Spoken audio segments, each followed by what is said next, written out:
दोस्तों, रोज कुछ नया सीखने के लिए चैनल को सब्सक्राइब करें और बेल आइकन पर क्लिक कर दें। अगर आप माता महालक्ष्मी के सच्चे भक्त हैं और अपने जीवन में माँ लक्ष्मी की कृपा दृष्टि पाना चाहते हैं, तो कमेंट बॉक्स में जय माँ महालक्ष्मी लिखकर ही इस वीडियो की शुरुआत करें। हमारा उद्देश्य है कि सबका कल्याण हो। आप भी हमारे उद्देश्य में हमारा साथ दीजिए और इस वीडियो को अपने फेसबुक और व्हाट्सएप ग्रुप पर जरूर शेयर करिए। दोस्तों, शुक्रवार का दिन माँ लक्ष्मी का दिन होता है, तो यदि इस दिन आप रात 12 बजे ये उपाय कर लेते हैं तो ऐसा माना जाता है कि सालों पुरानी गरीबी भी जड़ से खत्म हो जाती है। अक्सर हम क्या मांगते हैं कि वैकुंठ धाम की प्राप्ति होती है, और दोस्तों वैकुंठ धाम में क्या है, तो मान लें कि बिल गेट्स हो या अंबानी हो, जिसने पृथ्वी पर सबसे ज्यादा सुखी व्यक्ति है, वैकुंठ धाम में जाकर ये व्यक्ति सबसे लोवेस्ट सुख में आता है। तो आप सोच सकते हैं दोस्तों कि वैकुंठ धाम का सुख कैसा होगा। इस तरह वैकुंठ धाम के सुख को परम सुख कहा जाता है, और वैकुंठ धाम जगत के पालनकर्ता भगवान विष्णु का धाम है।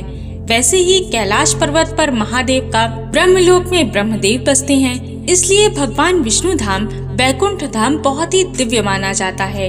ये चेतन है, स्वयं प्रकाशमान है। अन्य नामों से भी वैकुंठ धाम को जाना जाता है। पौराणिक कथाओं के अनुसार श्री कृष्ण ने अपनी पटरानी रुक्मिणी के साथ जब ये गोलोक धाम को गए, तो वहाँ धन की देवी लक्ष्मी भगवान विष्णु के चरण दबा रही थी। रुक्मिणी जी को ये देख बहुत प्रसन्नता हुई, और तब लोक कल्याण की भावना से उन्होंने लक्ष्मी जी से पूछा कि हे देवी, आप किस घर में निवास करना चाहती हैं? तब माँ लक्ष्मी कहती हैं कि जिस घर में गृहस्थी का कुशल प्रबंध हो, जहाँ सदा स्वच्छता रहती हो, जिस घर के लोग मृदुल भाषी हों, घर परिवार में प्यार बनाकर रखते हों, आदर सम्मान की भावना हो, जिस घर में नारी का सम्मान होता हो, स्त्रियों का शोषण न होता हो, जिस घर में कभी कोई असहाय व्यक्ति भूखा न लौटा हो, मैं ऐसे घर में हमेशा निवास करती हूँ। माँ लक्ष्मी कहती हैं कि मैं आपके प्रयत्न में हूँ, आप मेहनत करते हो तो उसके फल में हूँ। जहाँ प्रेम, शांति, दया, सामंजस्य, अपनापन, मित्रता, न्याय, नीति, उदारता, पवित्रता हो, उच्चता हो, ऐसी जगह पर मेरा निवास होता है।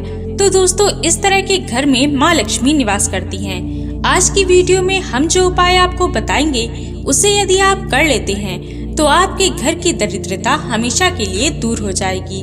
तो आइए जानते हैं इस उपाय के बारे में। दोस्तों, गोबर में माँ लक्ष्मी का वास होता है, इसलिए इसे गोवर अर्थात गौ का वरदान कहा जाता है।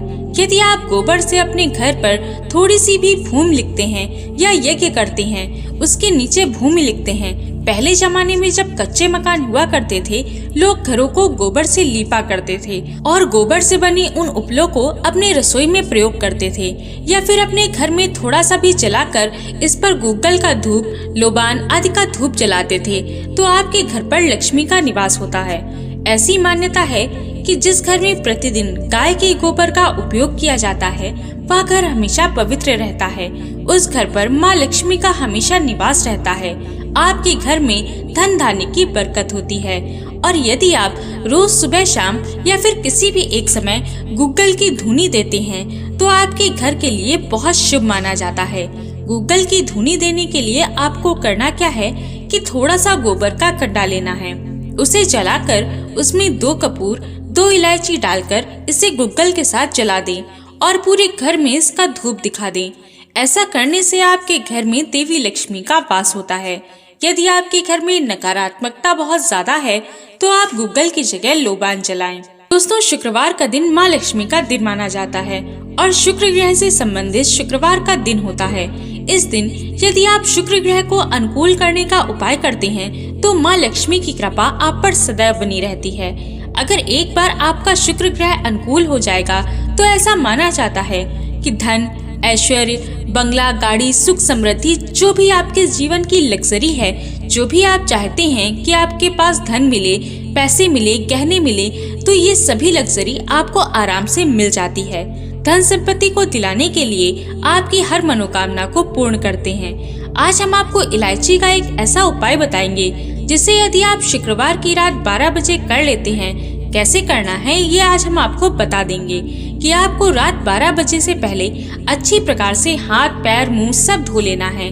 फिर व्हाइट कलर के कपड़े को पहन लेना है। अब आपको माँ लक्ष्मी की कमल पर विराजमान एक तस्वीर लेनी है और इसे घर के किसी भी शांत जगह पर ईशान कोण में आपको स्थापित करना है।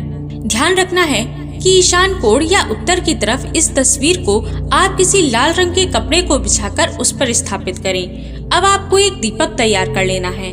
उस दीपक में लाल रंग के कलावे की बाती बनाकर उसमें घी डालकर उस दीपक को जला लें। अब तस्वीर के आगे आपको 3 इलायची रख देनी है।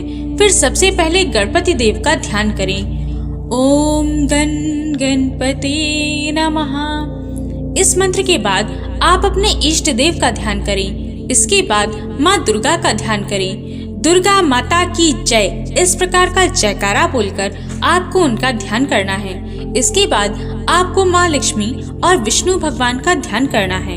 इसके बाद शुक्र देव से आप अपनी सारी परेशानियां दूर करने के लिए प्रार्थना करें और अपनी कामना को पूर्ण करने की गुहार लगाएं। अगर आपके पास फटिक की माला है तो उस माला से आपको 108 मंत्रों का जाप करना है और यदि ये माला नहीं है तो आप मिश्री का दाना भी ले सकते हैं।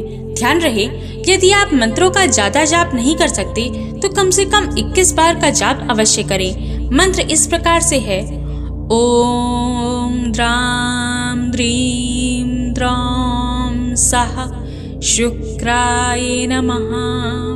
और फिर तीनों इलायची को आप अपने दाहिने हाथ की मुट्ठी में रख लें। अब आपको अपने नवग्रहों का ध्यान करते हुए अपनी परेशानी को दूर करने की प्रार्थना करनी है। फिर मुट्ठी खोलकर उस पर 3 बार फूंक मारें। फिर इस इलायची को कटोरी में रख लें या फिर किसी भी मिट्टी के बर्तन में रख लें जिसमें आप इसे जला सकें। अब इसी कटोरी में रख इसे घर के मुख्य द्वार पर ले जाएं। 2-3 कपूर की टिक्की डालकर उसे इलायची के साथ जला दें। जब ये पूरी तरह से जल जाए तो इसे फिर तुलसी के पौधे में डाल दें। ध्यान रहे, रात में ही इसे डाल दें, सुबह नहीं।